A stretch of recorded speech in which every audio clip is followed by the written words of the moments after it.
नमस्कार, Raju Singh Solanki the pillar के लिए। और मैं समीक्षा नारायण द पिलर के लिए। हम बात करेंगे बिहार की।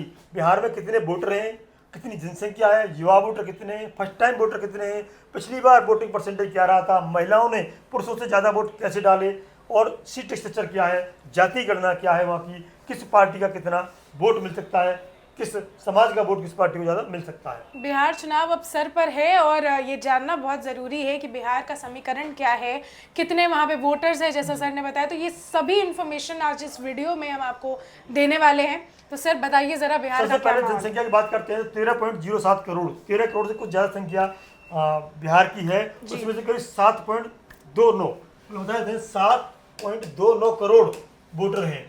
बड़ी संख्या है वोटर की। अब बात करें तो करीब जो भारत की जनसंख्या है तो 10 करोड़ से ऊपर वाले राज्यों में जी। बिहार की गिनती है, जो महाराष्ट्र से ऊपर पॉपुलेशन में हो गया है। जी, अब देखना ये होगा कि जैसा आप बता रहे हैं कि इतनी ज़्यादा जनसंख्या है, जो भी वोटिंग जनसंख्या है उससे ज़्यादा है। लेकिन बिहार की राजनीति अगर आप जानते हैं, करीबी से अगर देखें, तो पूरी जाति पे बेस्ड है वो वहाँ की राजनीति। सारे मुद्दे नीचे और जाति ऊपर। तो आज हम बताएंगे कि कौन कौन सी जातियां हैं जिनका प्रभाव ज़्यादा है बिहार की वोटिंग में और बिहार के इलेक्शंस में। जानते हैं कि इस बार किसका ज़्यादा प्रभाव रहने वाला है और क्या क्या नए मुद्दे हैं, कौन नए चेहरे हैं जो बिहार की राजनीति में उतरे हैं। तो बताइए सर। सबसे पहले युवाओं की हम बात करते हैं। युवा को बड़ा भूमिका रहने वाला। 40% युवा है, ठीक है, 40% यहाँ पे युवा है, युवा वोटर है जो।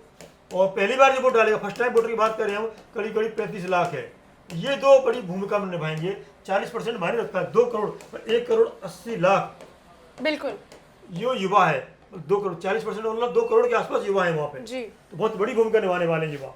युवाओं की अगर बात करें तो जैसे पहले तो लोगों को भ्रमित कर दिया जाता था राजनीतिक हथकंडे अपना के, लेकिन युवाओं के कुछ मुद्दे हैं, बेरोजगारी जैसे मुद्दे हैं, गरीबी जैसे मुद्दे हैं, बिहार की बिल्कुल पेपर लीक जैसे मुद्दे हैं।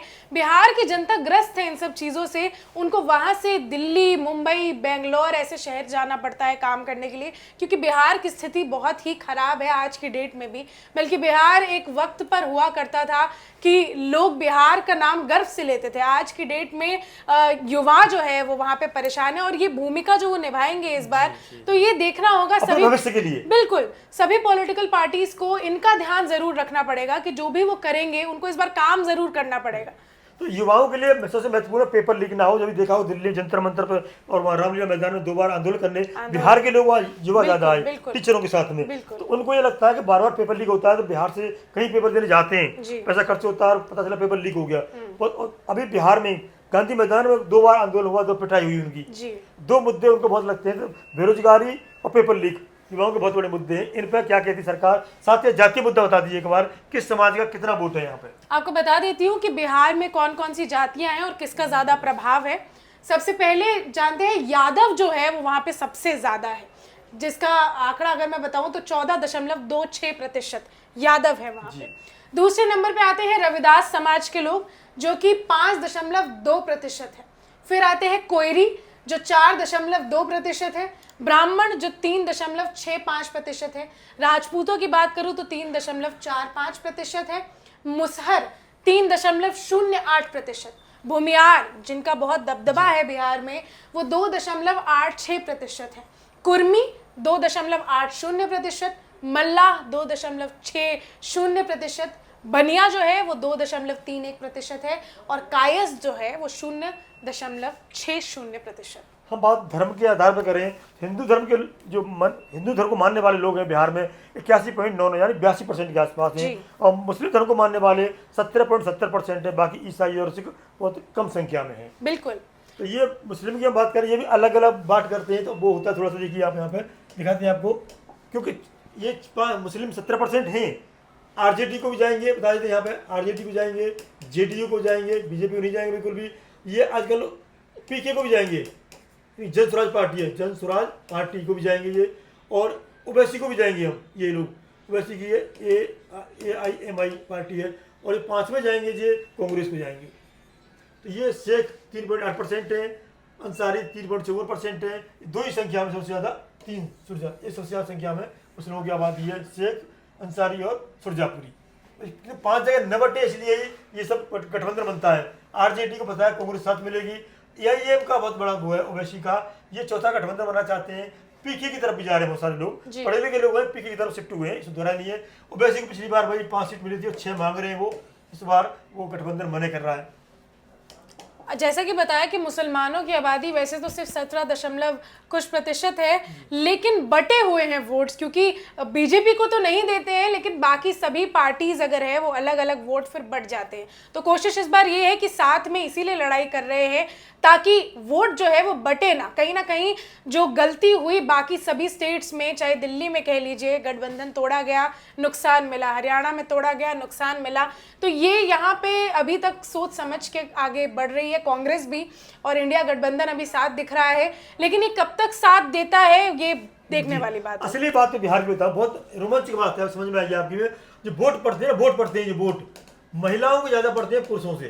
महिला जो परसेंटेज है, पुरुष जो परसेंटेज है, इसमें बहुत अंतर मिलेगा आपको। महिलाओं की वोट परसेंटेज है वो करीब 59.69, देखिए 59.69 ये संख्या है। पुरुषों की संख्या से कहीं ना कहीं ज्यादा है, जो 54.68 है। देखिए आप, ये करीब मतलब देखिए आप 5% का अंतर है, क्योंकि पुरुष और युवा खासतौर पर पलायन करते हैं, यानी कि रोजगार के लिए बाहर जाते हैं या पढ़ाई के लिए बाहर जाते हैं। ये समस्या है, इसलिए महिलाओं की वोटिंग ज्यादा रहती है, ज्यादा है। तो ये भी देखने वाला फैक्टर होगा कि महिलाओं के लिए कितनी स्कीमें लाई जाती है, ज्यादातर स्कीम लाई जा रही है। बिल्कुल, महिलाओं को ध्यान में रखना पड़ेगा। जब युवा और जो पुरुष हैं वो तो काम के सिलसिले में बाहर चले जा रहे हैं, उनको रोजगार मुहैया करवाना भी बहुत जरूरी है ताकि वो वहां ना जाए, वापस बिहार में आके काम करे, अपने परिवार के साथ रह सके। और दूसरा, महिला जो वोटर है वो वहां पे ज्यादा है, वोटिंग करने ज्यादा उतरती है, तो उनके मुद्दे मुख्य रहने वाले। नंबर ऑफ वोटर पुरुष ज्यादा है, लेकिन वोट परसेंटेज महिलाओं की ज्यादा है। तो इसीलिए ये ध्यान में रखना भी बहुत जरूरी है हर पार्टी के लिए कि महिलाओं के हक में जो है वो कदम बढ़ाए आगे। महिलाओं हक की बात करूं तो आपको पता होगा मुख्यमंत्री नीतीश कुमार का सपना था दारू बंद की जाए, तो दारू बंद है तब से आए हैं वो, तो इसका फैक्टर महिलाओं में दिखता है कहीं ना कहीं। मतलब पहले क्या था कि जो कमाई होती थी ना, सीधा आदमी ठेके पे जाता था, दारू लेके आता था। अब वो चीजें नहीं है, चोरी छुपे ले अलग बात है वो, किंतु खुले वाली बात खत्म हो गई कि कमाई का एक हिस्सा दारू में जा रहा है, वो नहीं जाता, महिलाएं खुश हैं। इसीलिए कहीं ना कहीं महिलाओं का जो झुकाव है वो नीतीश कुमार की पार्टी की तरफ है, जेडीयू की तरफ है। बिल्कुल, इसीलिए भाजपा जेडीयू के साथ वहां पे लड़ती है, क्योंकि अभी उनका जो दबदबा है वो वहां पे थोड़ा कम देखा जाता है। बीजेपी का जो कोर वोटर बता दूं यहाँ पे मैं, वो है ब्राह्मण, राजपूत, दो ये सबसे बड़ी बात है, और क्या नाम है, बनिया और कायस्थ, ये 3 है सबसे ब्राह्मणों के लिए है। सॉरी, बीजेपी का कोर वोटर है जी। तो 3 मतलब 7% ये हो गया और 2 ये हो गया, 9-10% करीब है। तो इसलिए बीजेपी कहीं ना कहीं किसी का सहारा लेके मतलब उतरती है मैदान में, कि जेडीयू का ले लिया, किसी का ले लो, जिससे कि उपेंद्र कुशवाहा का ले लिया, कुशवाहा के वोट करीब 4%, 3% है, यूं मिला करके इसका 15-20% पहुंचता है। जेडीयू को मिल जाता है तो 33-40, 33-35-36 तक पहुंच जाते हैं वोट परसेंटेज। शुरुआती दौर में आरजेडी वर्सेस जेडीयू ही दिख रहा था, लेकिन अब अगर देखा जाए तो कांग्रेस भी जोर शोर से लगी हुई है। हालांकि देखते हैं कि उसका प्रभाव कितना पड़ता है, क्योंकि राहुल गांधी अभी उतरे हुए मैदान में, वोट चोरी का मुद्दा बनाया है उन्होंने, और वोट चोरी को उन्होंने रोजगार पेपर लीक से जोड़ दिया है। ये बहुत बड़ी एक उन्होंने मतलब मास्टर स्ट्रोक खेला है, आप समझ लीजिए, क्योंकि युवाओं को सबसे बड़ा आकर्षण यही है इस वक्त कि उनका जो पेपर लीक होता है और बेरोजगारी है, और ये जो वोट चोरी का मुद्दा है, ये कहां तक बीजेपी को नुकसान पहुंचा सकता है, जेडीयू को नुकसान पहुंचा सकता है, ये बिहार में देखने को मिलेगा। वोट चोरी का मुद्दा बताऊं, समीक्षा में कई बार मुझे लगता है राहुल गांधी उल्टा न पड़ जाएगी। वोट चोरी से कितने लोग 1.5-2 लाख रुपए प्रभावित होंगे, बस क्या फर्क पड़ता है उनको लिए। वो जो स्कीम आ रही है महिलाओं के खाते पैसे डालने वाली, युवाओं के खाते पैसे डालने वाली, किसानों के खाते पैसे डालने वाली, तो उससे वो दब जाएगा मुद्दा, दब जाएगा वो। और बीजेपी के जो और जेडीयू के इंडिया गठबंधन का जो मुद्दा है, बेरोजगारी नहीं दूर कर पाए वो, पेपर लीक नहीं हटा पाए वो, और शिक्षा का जो माहौल है वो नहीं दे पाए। वहाँ क्या नाम है, एम्स में दिल्ली में देखते लोग इलाज कराने आते हैं। जो मुख्य मुद्दे हैं शिक्षा, स्वास्थ्य, सुरक्षा, ये जो मुद्दे उससे ध्यान राहुल गांधी खुद ही भटका रहे हैं। बिल्कुल, ये भी बीजेपी के लिए पॉजिटिव हो सकता है ये, बिल्कुल ये भी हो सकता है। और हर बार कहीं ना कहीं ऐसा होता आया है कि विपक्ष कहीं ना कहीं अपने ही पैर पे कुल्हाड़ी मारता है, अपनी छोटी छोटी गलतियों से बीजेपी को हमेशा फायदा, मतलब मुझे लगता है बीजेपी खुद का पीआर जितना करती है उससे ज्यादा विपक्ष उसका पीआर कर देता है कहीं ना कहीं। इस बार इसलिए राहुल गांधी ने जानबूझ के ये पहले वोट चोरी की शुरुआत की थी, वोट चोरी के पीछे बैकग्राउंड में सब चीज जोड़ दी उसने। आपको इंश्योरेंस नहीं मिलेगा, आपको उज्ज्वला योजना का लाभ नहीं मिलेगा, आपको इंश्योरेंस नहीं मिलेगा, आपको क्या नाम है नौकरी नहीं मिलेगी, आपको राशन नहीं मिलेगा। ये कहीं ना कहीं इसलिए जोड़ा जा रहा है ताकि एक डर बैठाने की कोशिश की जा रही है, नैरेटिव सेट किया जा रहा है। और वहीं दूसरी तरफ से प्रहार कर रहे हैं जन स्वराज पार्टी के बिल्कुल प्रशांत प्रशांत किशोर। किशोर बिल्कुल। वो प्रशांत किशोर के बारे में बता दूं मैं आपको, ज्यादातर जो बिहार में पढ़ जाता है, लिख जाता है और बड़ी नौकरी ले लेता है, वो ए ग्रेड की नौकरी लेता है, दोबारा बिहार में जाता है, जी। ज्यादातर ये होता है। बी ग्रेड वाले जो नौकरी वाले होते हैं वो कुछ लोग लौट आते हैं, सी और डी वाले दिल्ली सॉरी बिहार में रहते हैं, तो उसका टारगेट वही है जो पढ़े लिखे रिटायर हो गए, जो नौकरी करके जो बिहार में रुके हुए हैं, रिटायर्ड हो गए, उनको टारगेट किया जाता। नंबर 2 से युवाओं को टारगेट कर, अब युवाओं को अपनी तरफ आकर्षित कर रहे हैं। अभी पटना में जो गांधी मैदान में रैली हुई थी, वहाँ पर वो गए थे तो उनकी बेइज्जती हो गई थी, ये शब्द नहीं प्रयोग करना चाहिए, क्षमा चाहूंगा मैं, किंतु उनकी वास्तव में वो भूमिका सही नहीं थी जी। उस भूमिका को युवाओं ने, और कहीं को वो धरना प्रदर्शन कर रहे थे लड़के, उन्होंने नकार दिया था जी। उसी को ध्यान में रखते हुए कुछ दिन वो बैकडोर चले गए अपना, अब आके नए सिरे से उन्होंने युवाओं को अपनी ओर आकर्षित करने का प्रयास किया। और ये कहा गया है कि पिछले 20 साल से नीतीश कुमार, उससे पहले 15-20 साल से लालू यादव, इन्हीं की सरकार चल रही है, चेंज क्या है, नया क्या है, अब वो क्यों नहीं मिल रही नौकरी, इसलिए नहीं मिल रही, ये 2 ही लोग हैं जो सत्ता में बैठे हुए, इन्हें हटाइए, हमें लाइए, तो आपको ये सपने हम वो पूरा करेंगे। इसलिए कहीं ना कहीं उनको अरविंद केजरीवाल से भी कंपेयर किया जा रहा है जी, कि बिल्कुल। जैसे दिल्ली में क्रांति लाने का काम किया था उन्होंने, वैसे ही प्रशांत किशोर को उस चीज से, हालांकि मुद्दे जो है वो तो सभी पॉलिटिकल पार्टीज अच्छे ही उठाती है, लेकिन उस पर काम कितना कर पाती है थोड़ा बता दें जमीन पर। केजरीवाल ने फ्री का राशन, जी। फ्री का बिजली, फ्री का पानी, प्रशांत किशोर के खिलाफ है, फ्री में कुछ नहीं दूंगा मैं आपको काम करवाऊंगा, आपको ज्ञान दूंगा, पढ़ाऊंगा, लिखाऊंगा और योग्य बनाऊंगा कि अपने आप काम करें, नौकरी पाएं और अपना नौकरी पेशा मतलब 2 धंधा चलाएं। जी। फ्री में नहीं देंगे। ये प्रशांत किशोर की और केजरीवाल दोनों में अंतर है।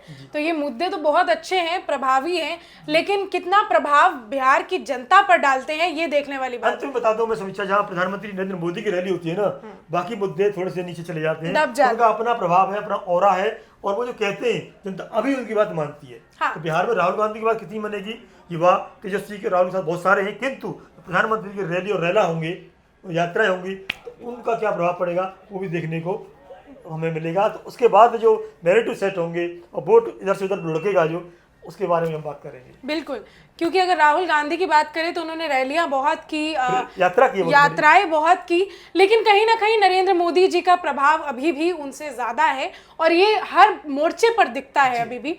तो देखना ये होगा कि बिहार की जनता किसको इस बार स्वीकार करती है। प्रशांत किशोर जो उतरे हैं वो कभी किंग मेकर हुआ करते थे, क्या वो बिहार के किंग बन पाते हैं, या फिर जेडीयू और भाजपा का ये जो मजबूत गठबंधन अभी तक दिख रहा है वो वापस एक बार बिहार की नजरों में छाती है, या फिर आरजेडी, यानी जब जंगल राज कहा जाता था एक टाइम पर उनके राज को, क्या जनता उन्हें दूसरा मौका देना चाहती है, ये देखने वाली बात होगी। आप भी हमारे साथ जुड़े रहिए, ऐसी ही और विश्लेषणों के लिए बिहार पर हम और वीडियोस लाते रहेंगे। तब तक के लिए जुड़े रहिए हमारे साथ।